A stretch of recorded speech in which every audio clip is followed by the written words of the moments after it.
Hello again, and thank you for joining A Shark's Perspective, the podcast with subject matter experts in marketing. So, what is the ROI of your content marketing efforts? If you stop doing them, then who would notice? I hope it's your customers if you're truly helping them solve their problems. Michael Brenner is the CEO of the Marketing Insider Group, a CMO influencer, a keynote speaker, an author, and a leading voice on B2B and content marketing. And on this episode, we'll discuss ROI, the difference between marketing your content and content marketing, where to distribute and publish your content, and how to formalize your approach. So let's tune in to a marketing insider with an insider shark on this episode of A Shark's Perspective.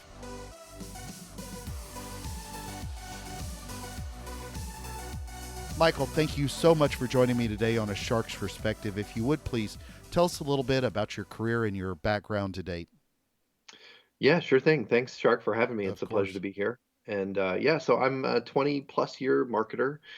Started my career in sales with the Nielsen Company, and most people don't know Nielsen does Yeah. consumer research for a lot of consumer brands. And so I started on that side of the business, not the TV side, and it really gave me. I was there 9 years. It gave me, I think, a great background in understanding the four P's and the importance of consumer insights in driving marketing strategies. So I went from sales into marketing, been in marketing the rest of my life. I've done startups and big companies. Three times I've been through that up and down roller coaster ride Yeah. of big companies and startups, and just went off on my own about 3 years ago. So started to believe that I could help people outside of the companies I was working with, and have been having a blast working for myself. Absolutely. So where did your passion for content marketing in particular, where did that sort of come into play? Yeah, I never chose it. It kind of found It me, chose and you, yeah. yeah, when I looked back at most of the things that I had done that had been successful, they were, prior to us using the term content marketing, they were pretty, keyword driven, Right. inbound focused. I've always been the opposite of an advertising, big agency, branding kind of guy. Not that there's, I don't, I respect what those people do, but that just wasn't my thing. And as a former sales guy, navigated towards the things that produced a result that I could, feel proud of and present to my boss. And and so so it, found myself after a request from a new CEO at SAP to put what he called thought leadership on our homepage.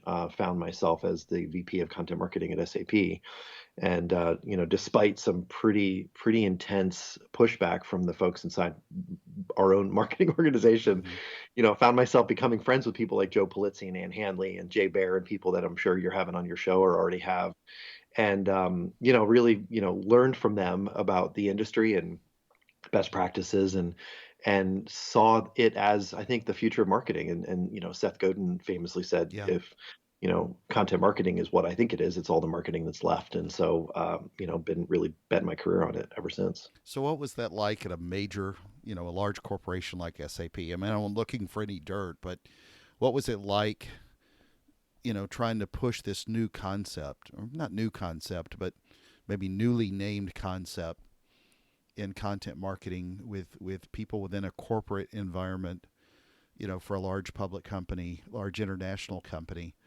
Hmm. trying to explain to them this is where we need to go. It was painful, to say the Oh least. yeah. And It's one of the and beauties of startups. They yeah, listen to everything. it was a blast. And it took me a year to, I had a CEO who had asked the CMO who had asked me to build a content marketing platform inside the company, and it took me a year, and Yeah. only because I partnered up and was technically working for the head of advertising, only because she was pushing it, kind of despite her own internal instincts, I think, pushing it as the future. Were we able to get it done? And it's not dishing dirt, but I shared the story of the pain of my journey Hmm. in the book, The Content Formula, and I'm not trying to sell it, but basically, that was cathartic for me to try to kind of share without naming names, share that story. And interestingly enough, and I won't mention him here, but I've told the story a couple of times on stage, that there was a gentleman who was the head of our digital at the marketing department at the time, who was pretty resistant And it took me a lot. And in the book, The Content Formula, the first chapter is build the business case, and I basically talk about all the different ways I tried to convince this guy to support what we were trying to do. And interestingly enough, he ended up becoming sort of head of digital for another company, and now they're considered one of the leaders in B2B content marketing. And so I feel good, and he's a great guy. And Hmm. it wasn't a personal thing, but I feel really proud of the fact that I think I was able to open his mind to really the future of what marketing is all about. Less about propaganda, less about promotion, less about pushing what you want on the world, and more about listening and creating the kinds of content that people are interested in. And it's really that comes down to, I think a simple concept like that. 100%. And now SAP does a really good job in content marketing. I mean, they have come a full 180 degrees on where they were to where they are today. Yeah, I mean, it's such a great story, and I can't take credit for it. I mean, I built, I sort of gave it the initial push, the thrust it needed, but the platform I built called Digitalist Magazine, it's SAP Digitalist Magazine. Hmm. If you do a Google search for it, I mean, it's a thriving platform. I mean, there's thousands of contributors on it. They publish multiple times every day. I've talked to Krista, who took over for me, and really took it to a next level, almost Harvard Business Review kind of inspired kind of a level. And she doesn't provide, she didn't give me any real hard numbers, but massive return on investment. I think she did share out with all the contributors a couple years ago a stat that they get 2 to 3 times the engagement of Forbes, Fast Company, and Entrepreneur magazine. So they're creating not just a volume of content, but really engaging people with high quality, in depth coverage of the technology topics that they write about. Sure. Well, and so that's one of them. And you mentioned two big names, obviously, that people should be familiar with: Nielsen and SAP. But you've also written 1,000+ articles for The Economist, The Guardian, Forbes, Entrepreneur, and more. I mean, how did you sort of get started in one, writing that much content, and then start? What made you decide to start putting that out on non-native channels? Yeah, my own journey was pretty interesting. I mean, I was an English lit major, Mm. and loved literature and story arcs, and even considered, the thought of becoming a writer at some point. But, I think like most people had the self-doubt that, I think many of us have that, hey, why would anyone read or listen to what I have to say? And what was interesting is as I was hired into SAP as a regional head of digital demand generation, which basically means I was running webinars and Hmm. helping put white papers out onto the marketplace to generate leads, and but also was responsible for the regional North American social media accounts, Twitter, Facebook, LinkedIn, et cetera. And at that time they were relatively new, and we were trying to figure out how do you start to use channels like social media to generate interest for a brand. And so we struggled for a year, and then what I realized was when I started writing, that's when it all clicked. Like I was like, how do you? I don't get Twitter. Like, what does Twitter really do? I mention people and they don't sometimes mention me back, and I don't see how it drives traffic back to our website. But then I started writing articles, and I realized that the relationships I had spent a year building, both on my personal brand and on the business brand account, when we started publishing, we started seeing interactions on social media, and those interactions gave us sort of clues as to which content was good and which content wasn't as good. And so that was really the light bulb moment for me, I think, as a professional. From a personal perspective, I did a lot of it soul searching and just decided, if I'm going to start writing, I'm going to make it a commitment. And I did a lot of research, and I remember Seth Godin talking about how his simple newsletter, he writes for one person because he publishes it every day, and Every sometimes it's day. a sentence. Yeah. And sometimes it's a sentence, sometimes it's 3 pages. But I remember him saying, I just think that there's one person out in the world that needs to hear what I have to say. And so that really took that to heart. And I looked at there's a great quote by Mark Twain that deadlines are the greatest source of inspiration. And so I decided I was going to give myself a deadline of writing once or twice a week, every week. And I blocked 2 hours every Friday morning to do it. And and that's really what it was. And now, 9, 8 years 8 years later, Yeah. it's been 1,000 articles, and it's only because I committed to doing 1 or 2 articles a week, and that's what I've done every week for that many years. And so that's one of the, I think it's a lesson for folks out there to think about. No one's, Rome wasn't built in a day, whatever analogy you want to think of, but the power of consistency and persistence is so much greater than I think, anyone could realize. That, even a drop of water, there's 1,000 analogies we can all use, right? That, a drop of water over time can erode a mountain. But Hmm. it's true. I think it's especially true in marketing, that if we have the right purpose in mind, the right, sort of ethos in what we're trying to accomplish, and we just commit to doing it in a regular basis, we can really do great things. Yeah, and another friend of ours, Ann Hanley, that we talked about. I mean, she perfect example of somebody who also makes that commitment every day to writing something, and Yep. another great thought leader in the space. So then let's jump in a little bit more of the topic of the return on investment, in particular with content marketing. In your opinion, first, how should a marketer, a CMO, or someone first look at the opportunity, and sort of wrap their minds around what's capable with content, and what that can deliver for you as a business? Yeah, there's a couple of different ways, and in the book I talk about, there's 10 formulas to generating and Yeah. showcasing and demonstrating return on investment. But I think it really comes down to two simple things. There's the positive and the negative side of the equation. And even when I've given the keynotes on the book, I talk about how we sometimes forget that return on investment is a simple math calculation of revenue minus investment divided by investment. So there's two sides of that equation. There's revenue and there's investment. What most people, what I think was the most, as an English major, right, not a math person, the first thing that I popped out at me when I looked at the math was investment shows up twice. Mm-hmm. And why is that interesting? Well, because what it means is that if you simply get a better result on the same investment, or a better result or the same result on a lower investment, you can actually increase your ROI pretty significantly.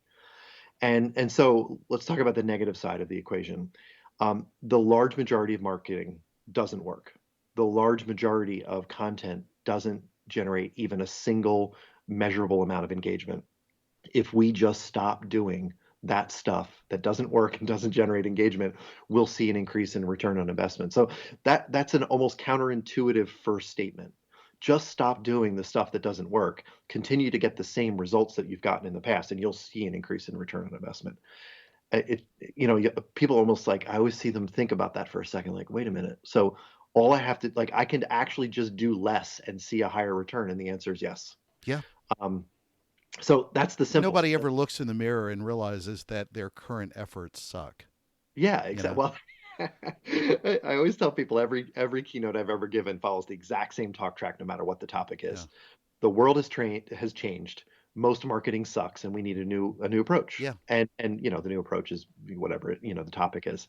For me lately, it's mostly been content marketing. But yeah, it's true.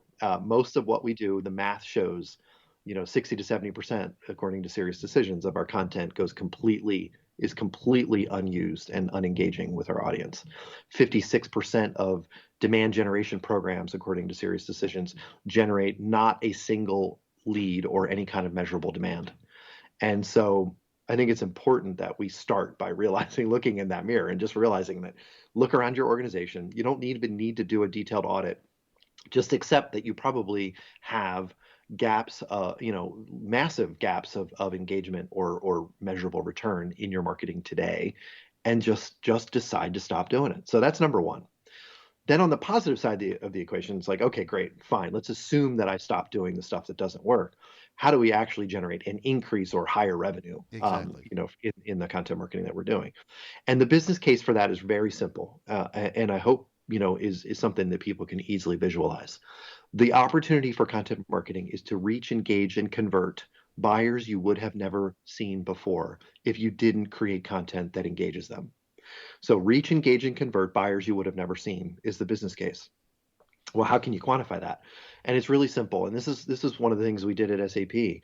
I went to Google Trends, which is free, everybody Yeah. can use it, and I typed in cloud computing, which is something SAP sold, a cloud computing solution, and then I typed in SAP cloud computing. And the volume of searches, which you could see on Google Trends, It's for cloud amazing. computing was 300 times higher than the volume of searches for SAP cloud Right. computing. It's true for probably every brand except for Hoover, where the name of the product and the brand are the same, Hmm. at least in the UK.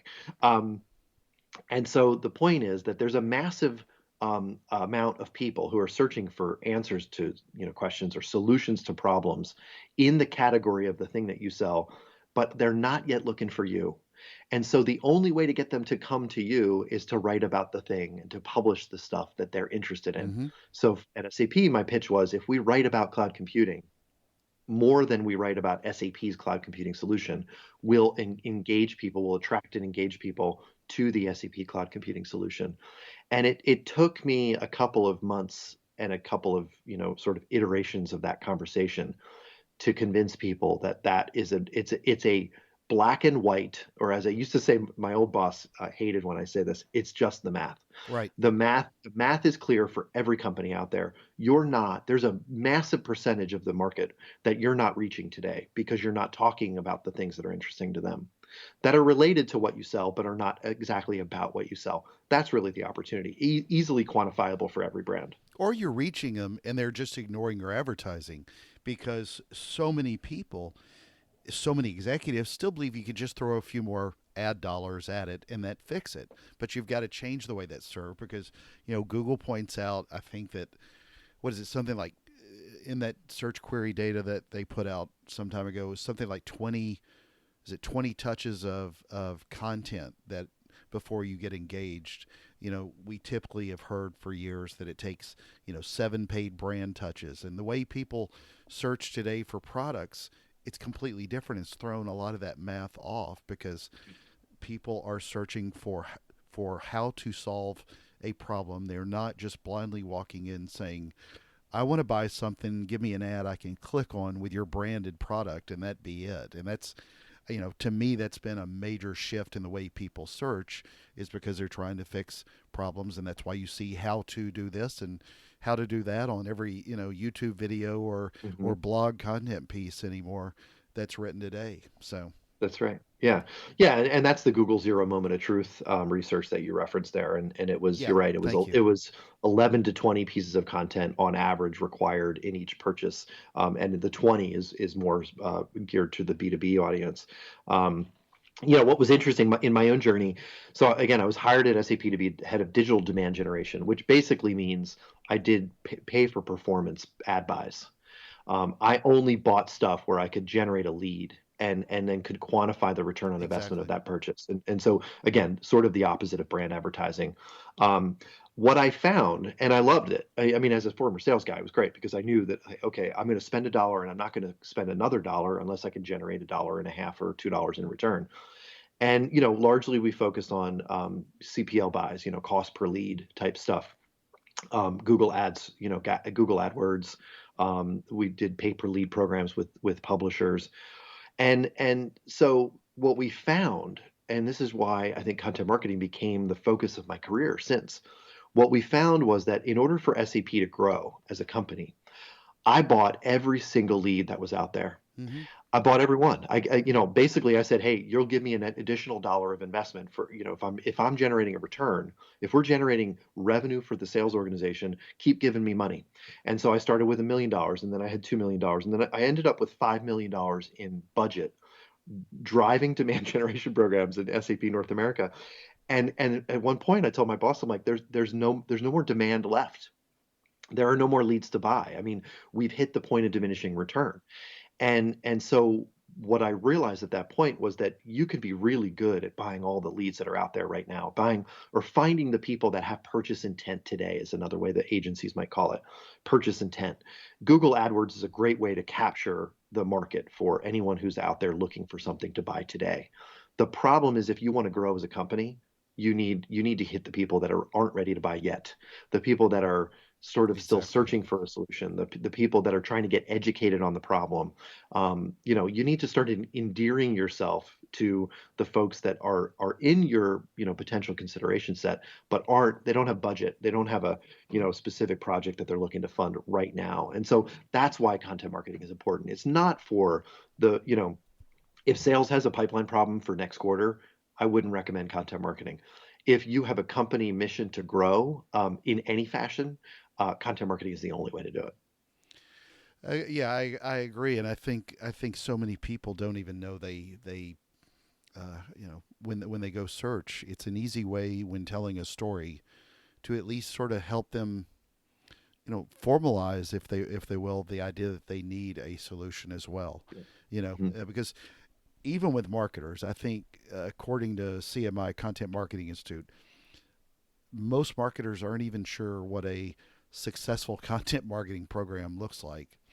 And so much of that really always comes down, for me, it's a passion of mine to attribution and helping Mhm. helping people show this. So at least for marketers, Sure. what are some of the tips that marketers can start looking at from a high level on how to push content marketing so that they can really formally look at that ROI? Yeah, I mean, I think in order to achieve real return on investment, content marketing has to be managed like a real program. Yeah. And so, and in fact, I appreciate you offering to promote the book, but if you like, if anybody's listening and they want a copy, just send me an email, michael@marketinginsidergroup.com, and I'll send you a PDF version of the book for free. The Wow. book is just the math. It's just it's the 10 formula. It's a little bit of my story. It's the building the business case, finding the budget, and then proving the return on investment, because you have to do all three of those things in order to get to the presentation you can hand over to your boss that shows return on investment. The real situation I find myself dealing with most of my clients is that I can hand them the book and they can look at the math, and it's not enough. And part of this, I think, goes to there's a difference between marketing with content and content marketing. And so everybody in the world markets with Great point. content. Not everybody has a formal content marketing program with a strategy documented. And, Joe Polizzi and the CMI Institute talk about this all the time. The biggest gap to folks that are successful with content marketing and those that don't is that they have documented what they're trying to accomplish. So, for me, it's reach, engagement, conversion, or retention, and I'll talk through each one of those in a moment. But the point is, you've got to document what it is you're trying to do. And it's funny, I talk to people who are like the VP of content marketing at large brands, and I tell them, they ask me what I do, and I say I help companies develop and document their content strategies. And a lot of times, and I've heard this more than once, especially at bigger companies, the person I'm talking to says, "Well, that's my job." I'm like, okay, good for you. What is your documented content marketing strategy? And they said, well, I'm working on that. Hmm. I'm like, well, that's why I exist, because I think sometimes you need an outside perspective to help to define what that is. And so that's what I do with the companies I work with is I help them walk through a really simple framework. I don't, it's not to replace anyone's job. It's just to document the strategy of what they're trying to do. Just creating content, which is what a lot of content marketers are doing. They're just creating content because somebody told them to, Hmm. and there needs to be a framework. There needs to be a strategy in place. So what are the return on investment calculations? What are they? And I'm not going to go through each one of them, but um, every marketing program in the world has an objective that's either reach, engage, convert, or retain. They might have different words: awareness, brand, brand perception, brand recall,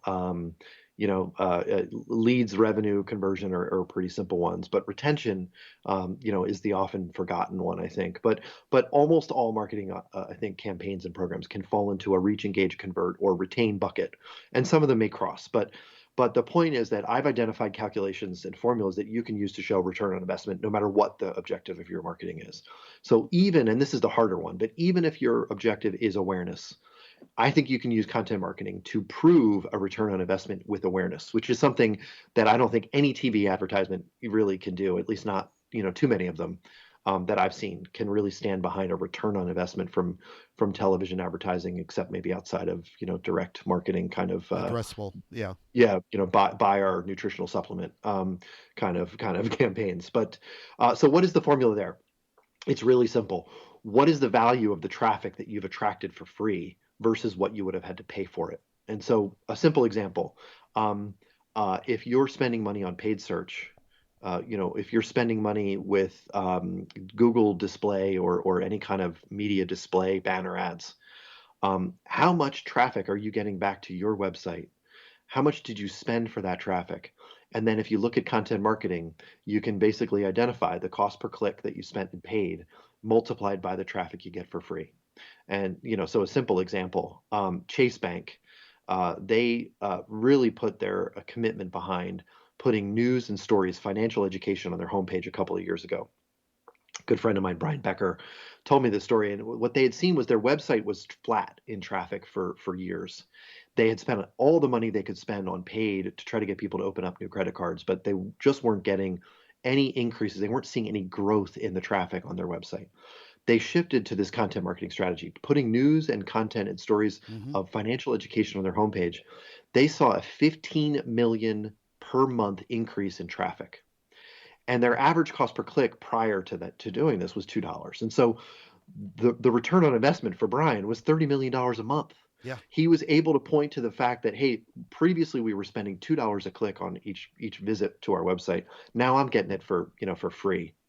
What's the value of an increase of 15 million visitors per month to our website? Well, they're converting at the same rate. So there was a conversion measure that came later, but his point was, even if we just look at awareness, I've got 15 million people coming to the Chase Bank website Mm-hmm. every month that weren't coming before, and I'm not spending incrementally to get there. He didn't have to do a Super Bowl ad to get there.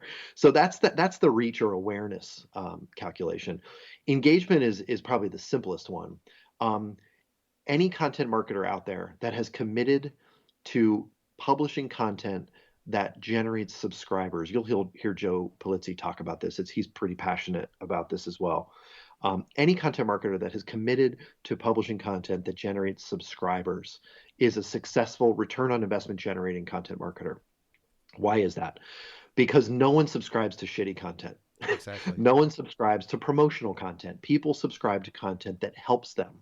People subscribe to content that they feel they need to know and be reminded of on a regular basis. And so subscribers do two things. One, they tell us if the content's any good. Because, I don't know about you, but I've got 100 emails unopened in my Mm-hmm. inbox right now. And we all do, and Mm-hmm. it'll be 300 by the end of the day, right? So nobody is looking for more emails in their inbox. When somebody gives you permission to send them a newsletter with your content, that's a pretty powerful thing. It's a huge quality signal. But email addresses have value. Yeah. Email addresses are something you can nurture with campaigns, and you can nurture with webinars or invitations to events or other campaign sort of ideas that can drive to something you can value in the future.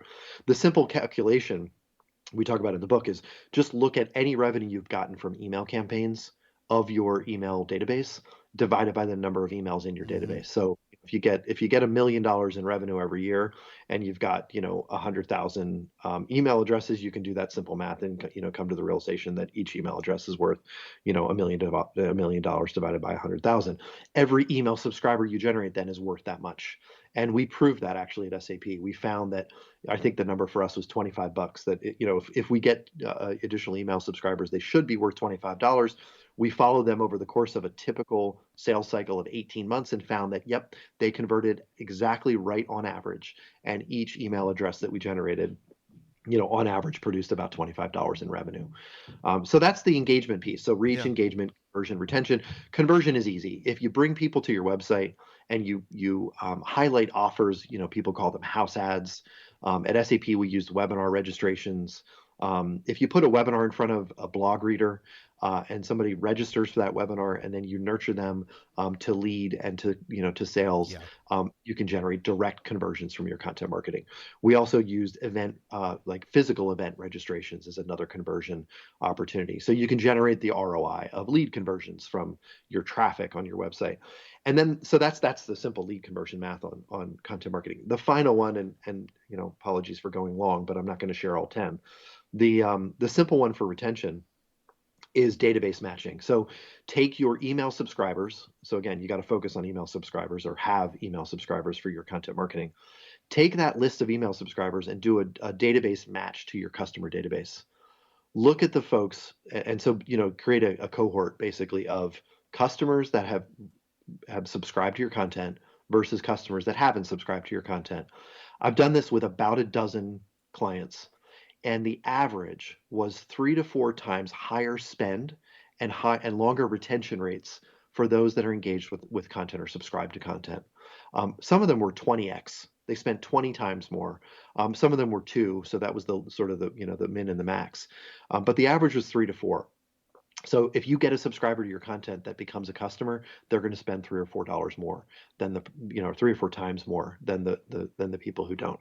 So no matter what your marketing objective is, there's a revenue calculation that I can get to and show and demonstrate return on investment. Now I've said all that, and I one of the things, if a CMO's out there listening, okay, great, I'm going to spend 30 grand on a content marketing program, and 2 months later I'm going to show return. And the answer is no. It takes time, and that's the thing. That's the Absolutely, it trick. takes time. Just like it takes time to rank for keywords in search, it takes time to start showing return. The average return I've seen is 6 to 9 months plus. Most companies show zero return from 3 to 5 months. Some companies start to show return at 6. Almost all companies are starting to show return at 12.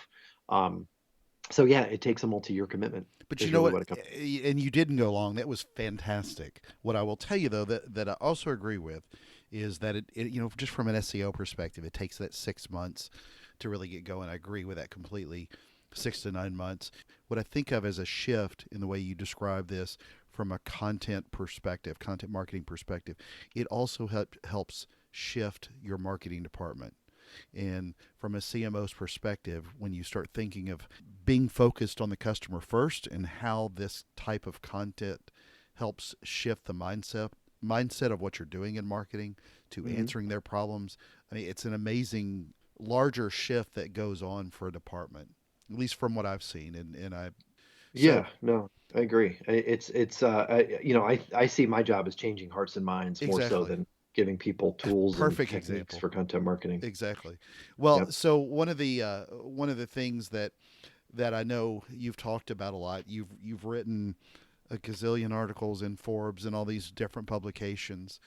To your point, really about how you put when you were at SAP that kind of content on these publisher pages. For a lot of us, especially me, as somebody that publishes podcasts a lot, you publish a blog and email newsletters a lot. Talk a little bit, if you will, and give your point of view on the native role versus a publisher role, what people can do really. And I still to this day find a lot of brands don't understand that they can be their own, every company is a publisher today. And when hmm you look at it that way, it really can help change your perspective on the types of content you put out. Yeah, you're leaning into another big clarification that I think is super important for marketers to understand today, and that is the first one I mentioned, by the way, was that there's a difference between marketing with content and content marketing, and so Exactly. that's the first one. The second one is that it's not content marketing if you don't own the audience. And again, Joe Polizzi, is really the inspiration for me and others as well. But for Joe, you'll hear him say a lot that the goal of content marketing is to build an audience that you can nurture, and build deeper trust with. Um, if you advertise or when I publish an article on Forbes, I don't look at that as content marketing. That is an opportunity for me to reach out to the audience that's engaging on Forbes and to bring them back to my site and it's PR. It's not content marketing because I don't own the traffic. Forbes does. Mm-hmm. I don't get an opportunity. I don't have an opportunity to advertise to that traffic. Forbes does. Forbes can decide, and I've actually been a part of this where Forbes has decided that they want to unpublish an article. They have the right to do that because they own the content when you publish. So, some people call it native advertising or native content opportunities or even native distribution. It's PR. It's not. I'm not saying it's ineffective, but it's not content marketing. One of the more effective ways to do it is to think of native advertising or whatever you want to call it as a distribution mechanism. So, for example, I use companies like Outbrain. Outbrain just bought a company a little while ago Mm-hmm. called Zamanta, which does kind of programmatic ad buying of content promotion. And so, for example, I can have the content I publish on my own site sort of in a way natively advertised on other publisher websites. So it can be a really effective form of advertising your content. Absolutely. Yeah. And so I'm a big fan of that. In fact, in the first year that I work with brands, I usually tell them to think about splitting their budget three ways: a third on technology, build the platform; a third on, actually creating the content itself; and then a third on making sure you've got the right, basically a third on the strategy and the process. The second year, I think it's important to just think about splitting your budget in two. You've got the platform in place. Spend half your money on content and half your money on distribution. And it's the Hollywood model. I mean, Hollywood doesn't just make great movies and hope that people go to them. Hollywood spends half their money on movies and half their money on promoting the fact that they just Hmm. made a great movie. And they make, generally they make pretty good, movies. So it follow the Hollywood model and distribute, and promote the great content, the great stories that you're putting out there. Well, So, that's question. important.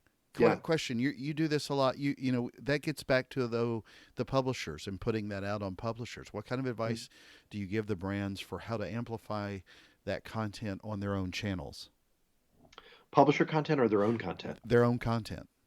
Yeah. Well, I think that's the opportunity to work with publishers how can I use, again, it's really just PR. Yeah, How can I use relationships I have with publishers to generate positive press that might bring people back to, owned media properties? And exactly. it kind of gets into the whole paid, owned, and earned. When you reached out to me and invited me to join this podcast, and I was honored. I view this as an earned media opportunity. I'm not Exactly. paying you to be here. You own the traffic. You can advertise to it. You can do whatever you want with it. But this is an opportunity for hopefully people to come and go to marketinginsidergroup.com and learn about a Exactly. little bit about what I'm doing. So it's an earned media opportunity, but it's worthless if no one comes back and checks out marketinginsidergroup.com, which is my owned media property. And if they come there and all they see is slick ads and dancing girls, as my old boss used to call them, Right. sort of slick Right. propaganda, then it's not going to work. And I'm not going to generate trust. I'm not going to generate the kind of trust that earns a relationship that might turn into sales. So that would be my advice to brands out there: is when you're talking to publishers, view them as the paid and or earned opportunities that they are. But it's not owned media traffic. It's not real true monetization. Monetization only happens when somebody comes back to your site. Well, and we both, I think, share the same opinion. It's driving it back to your own site. I mean, that's they're Mhm. not going to go. If you're, it's great to get PR on XYZ TV Mhm. channel or any other type of site like that gets a lot of traffic, but unless there's really an opportunity, I mean, there's too many opportunities for people to bounce as Yep, well, that's right. and That's right. just to keep them engaged in that funnel. So Michael, where is this all headed? How are we going to look at content marketing in the future versus marketing content versus where everything else is going with this? Yeah, I mean, it's a question I get probably every single day, and which is, I think, see it as a great question, because I think it belies the truth that content marketing is now table stakes. Um, there can't be an effective marketing organization without a content marketing component. It's not everything. I don't propose it should be, but it needs to be a core foundational element of every successful marketing team. But where's it going? And the challenge I often get, the way somebody, a lot of people ask the question is, we live in such a noisy world, and there's so many, tweets. My Twitter stream is ridiculous, and I get 15 newsletters, and how do you Yeah, break through all that noise? And the answer is that the data still shows that the large majority of brands are creating crap, and the large majority of marketing campaigns don't produce any return on investment. Brands have a long way to go before even the simple majority, let alone a large majority of their content, is engaging. So I think we have a long way to go. Part of, I think, the future uh, really is, it's the consistency that I talked about. One of the biggest growth areas in my business is I have a service called Content Builder, and um, basically, if somebody comes to me and says, "I'd like you to do 2 articles for me," I say no, because I've never seen 2 articles help anybody. exactly. But what I do is I propose 2 to 4 articles a week, or 2 to 4 articles a day, and building out a consistent sort of volume-based approach where you're still providing quality content is something that every brand needs to commit to. What it means, and it's not that hard. It No, really just comes down to understanding the it's a shift keywords in your audience mindset. is using. Yeah, Absolutely. It's not thinking of it as an advertising perspective. Exactly. It's just committing to helping people. And if you do that, you realize that every single day people are searching on Google, what answers to, for answers to questions, that challenges they have. And so you need to commit to answer those questions every day. So that's number one. The second thing, and this is going to sound a little bit far afield of the topic, but one of the other things is, well, how does this scale? I mean, I'm not going to tell your listeners that they should continue to spend an increasing amount of money on content marketing. There's a baseline that every company should spend. But how do you start to scale to break through that noise? The only way to do that is through employee engagement. So Yes. just bear with me. Bear with me for 1 second. Advertising is becoming less and less effective every single day. Click-through rates on banner ads on emails is getting smaller and lower every single day. But we still need to create more content. We're still consuming more content as a society. We're seeing companies starting to create more content. So how do you break through and scale? The only way to do that is to activate your employees, and not in a sort of a slimy way. Walk around your organization and ask people, hey, you're a smart person. You're answering customer questions every day. Can I share that on our website? Mm-hmm. Hey, you're a product engineer. You're really smart. You've had a great education, and now you're applying that education in really interesting, smart, creative ways. Can we share your story on our website? Activating employees to share what they're passionate about and to share what they know I think the key to the success of the future, not just in the marketing industry but for businesses overall. Yeah. Because it solves actually a number of problems. Number one, you can create content for free. You can engage customers that you hadn't engaged before, so it solves a customer problem. You start to show other potential employees of your organization that Mm-hmm. you're a cool place to work. Hey, look, Michael Brenner over at that company, he's sharing what he knows and he seems to really love his job. Hell of I a want to go recruiting for a tool. company like that. Absolutely. And it delivers results. So we've already kind of covered the return on investment. So the company gets what it Well, wants. let me add The, one more thing. It's a yeah. lot more authentic content. Absolutely. Absolutely. And a lot of, there's probably people out there like, oh, I'm not, I need to put brand standards and I need editorial guidelines. No, you don't. Just let people be themselves. The Exactly. more they are, like, even let a few, this is Anne Handley would like, shudder if she heard me say this. Let a few typos through. It's actually a good thing Yeah. for content to not be perfect because it's real, it's authentic. Don't do it on purpose. I'm just saying, let people write what they want the way they want to write it. And the other thing too is every person I've ever met who just started blogging, the first blog they ever wrote was awful, and the 100th they wrote was awesome. And let people go on those journeys. Let them become the Exactly. experts, known for the expertise that they have. You're absolutely right. It's much more authentic, and you don't need to overthink it and formulate the operating model for how to do that. So, Michael, it is that special time in the show. Are you ready for the 5 most important questions you're going to be asked today? I'm ready. Content marketing or marketing content? Content marketing. Large corporation or startup? Yes. Good point. Good point. Native page with 5 million visitors a year or a publisher page with 5 million visitors a month? Publisher page. Email or blog? Yes. Sophie's choice. That's And the right. most important question that you're going to be asked today is biscuits or cornbread? Oh, cornbread. Absolutely. It's from a man in Pennsylvania. That's So, right. what is your favorite kind of shark? You have to have a Um, I, favorite. Everybody has to have a favorite. It could be me, or it could be uh, any other of the 400 breeds. Yeah, I'm gonna go with I'm gonna go with you absolutely. My Absolutely. second favorite shark is a hammerhead just because I think they're Nice. like just such a head scratching beautiful example of the insanity that nature can produce. Couldn't agree more. So, Michael, where can people find out more about you, read your thought leadership, read the book, check out the website, see you speak in person, and more? Yeah, well, thanks again for having me. It's been a lot of fun actually, and I appreciate I appreciate your approach to having I think what's been a fun conversation. People can find me on marketinginsidergroup.com. We've mentioned that a few times, and like I said, if you're interested in getting a free copy of a PDF version of my book, just email me Michael@marketinginsidergroup.com. I'd be happy to share that with folks and take any questions. You can also find me on Twitter @Brenner Michael. Connect with me on LinkedIn, and looking forward to connecting with each and every one of you.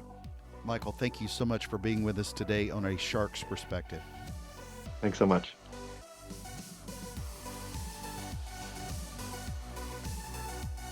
So there was my conversation with Michael Brenner, the CEO of the Marketing Insider Group, a CMO influencer, keynote speaker, an author, and a leading voice on B2B and content marketing.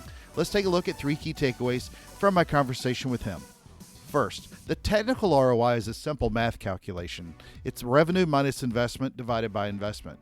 But consider that quite simply, a large majority of marketing and content doesn't work from an ROI standpoint because you can't even find a single measurable amount of engagement. So if you stop doing it, then what will you miss? But the world has changed. How we search has changed. Most marketing has sucked, so we need to change the approach. Accept that you have some gaps and try to look at your content throughout the funnel. Think about what you cannot track and stop creating a lot of content that doesn't help your customers solve their problems, not yours. This can help you in your longer-term lead generation strategy as well. As he said, the opportunity for content marketing is to reach, engage, and convert buyers you would have never seen before if you didn't create content that engages them.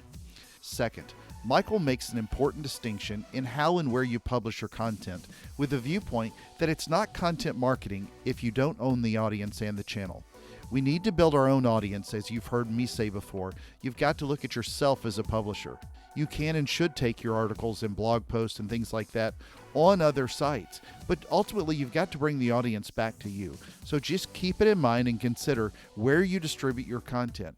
Use their channels as opportunities to drive traffic back to your site. Third, as Michael said, content marketing has to be managed like a real program, and you've got to take the approach that there is a difference between marketing with content and content marketing. I like his comment, and I quote, "There can't be an effective marketing organization without a content marketing component. It's not everything, I don't propose it should be, but it needs to be a core foundation of every successful marketing team." Agreed. Got a question? Send me an email to kenneth@asharksperspective.com. It's been a privilege to serve you and discuss another one of the many components that makes up marketing today. So in the immortal words of Mr. Worldwide, Lunch Money Lewis, and Flo Rida, give me the green light because I'm ready to go. And join us on the next episode of A Shark's Perspective.